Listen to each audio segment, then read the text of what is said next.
Hey guys, today I am excited to show you how to make your own watercolor texture paper. So I started off by just sharing the one that I have created,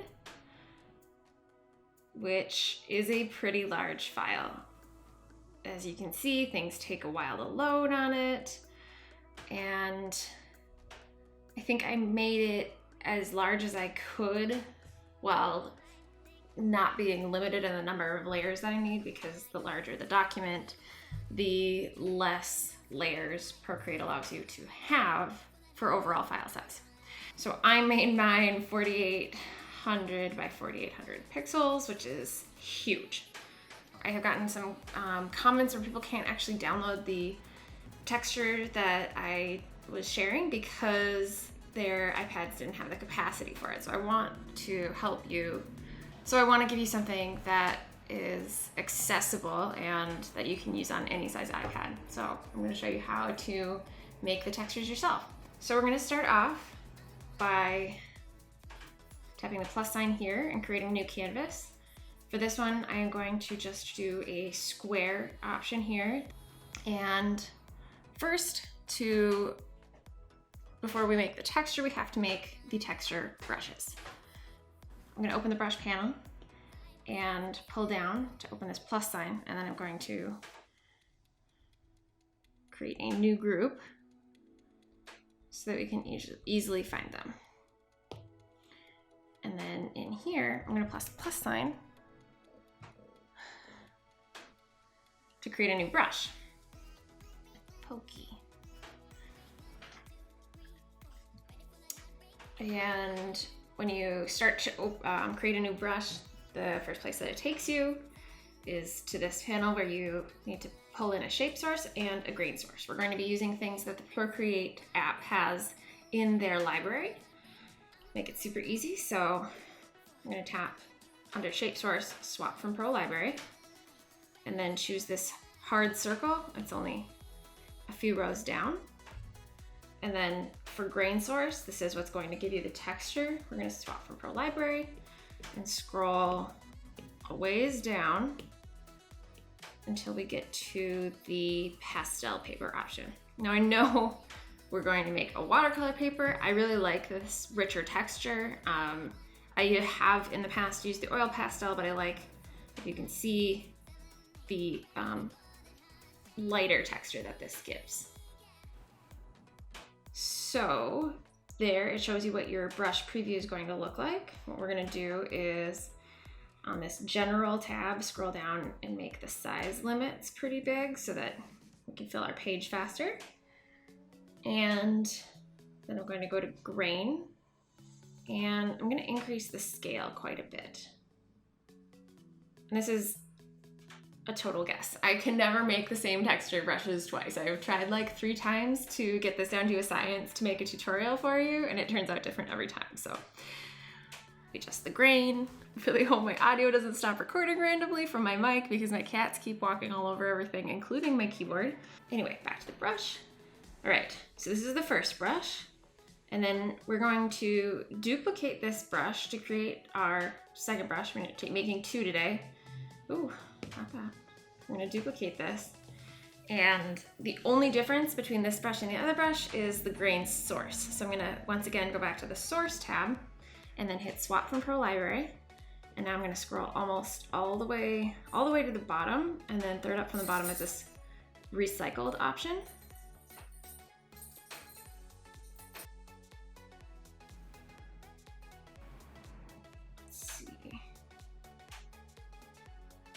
The other thing I'm going to do in this one is make the opacity a little lighter here for maximum opacity on the general tab. And I think scale-wise, I'll just bump it up a smidge. Like I said, this is all a guess.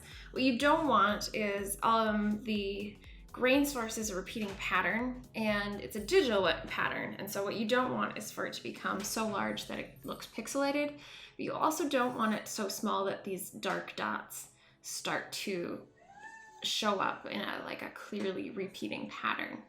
You want it to look as natural as possible. So we're just making 4 layers here. Actually, sorry, we're making 6 layers. And then I'm going to put them in a group here, selecting them all by pulling to the right, tapping this button, and this is going to be our textures.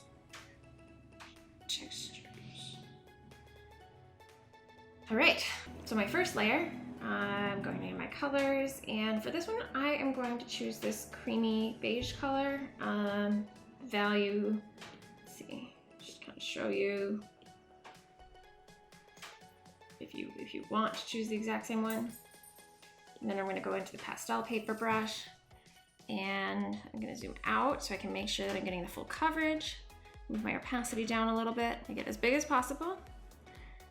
And then I'm just going to fill in the whole thing. And then I'm going to change that to color burn. Change the opacity about 65. Color dodge. Guys, I'm telling you, it's different every time. I'm gonna go into this one, change this to multiply, and do the same for that. Now I'm going to do the recycled ones. So I'm going to choose just a nice light gray color. So that's what I'm doing here. Change my brush to the recycled paper brush. Make sure that I'm on the new layer. Bump up. Size is good. Opacity down a little bit. And then I'm going to go over. You can't see much of this yet. Change this layer to color burn. And then I'm going to bump up the opacity a bit.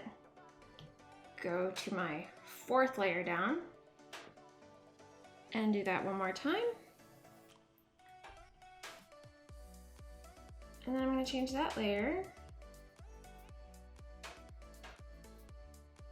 I think, to multiply, but we might end up going back and tweaking it and going to either color burn or color dodge.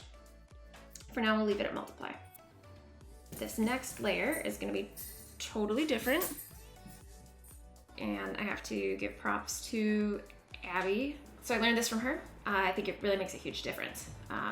So what I'm going to do, I'm going to choose this orange color, and here, just so you can see what the value, everything is.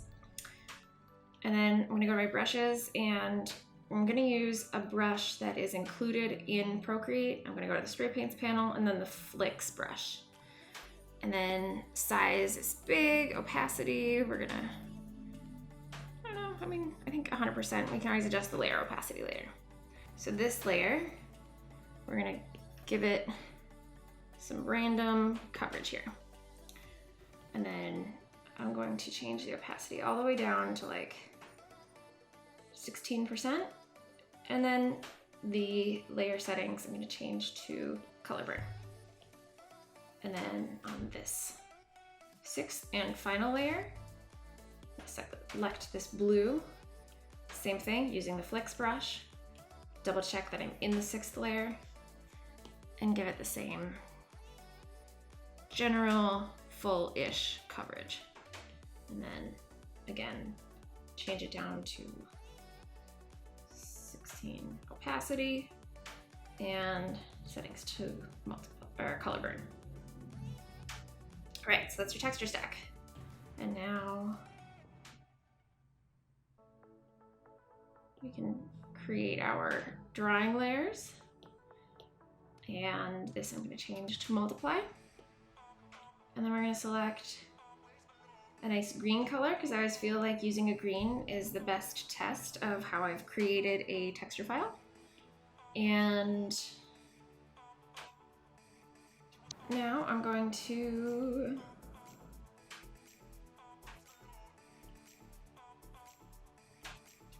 test it out, see how it works using my leaf brush. So we zoom in here. Feeling pretty good about the color of this. I feel like this is better than the texture that I've shared out there. I like that it's a little creamy because I think, you know, actual watercolor paper is a creamy color.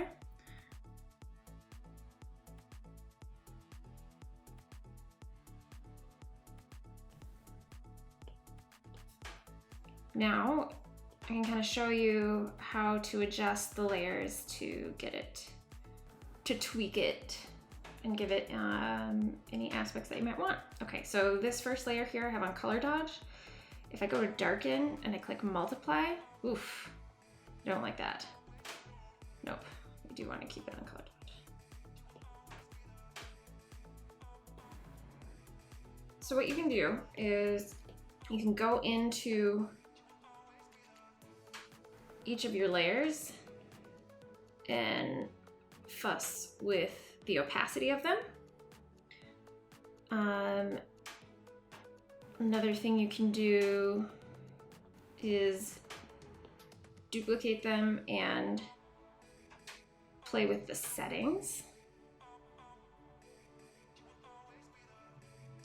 And she'll kind of give you a different look depending on what you're going for. So again, before I did that, after I did that. But now this is a pretty even texture.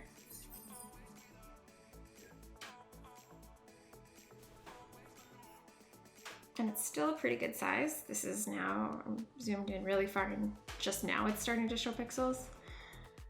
But again, you can create these brushes and then pretty quickly make a canvas in any size that you want.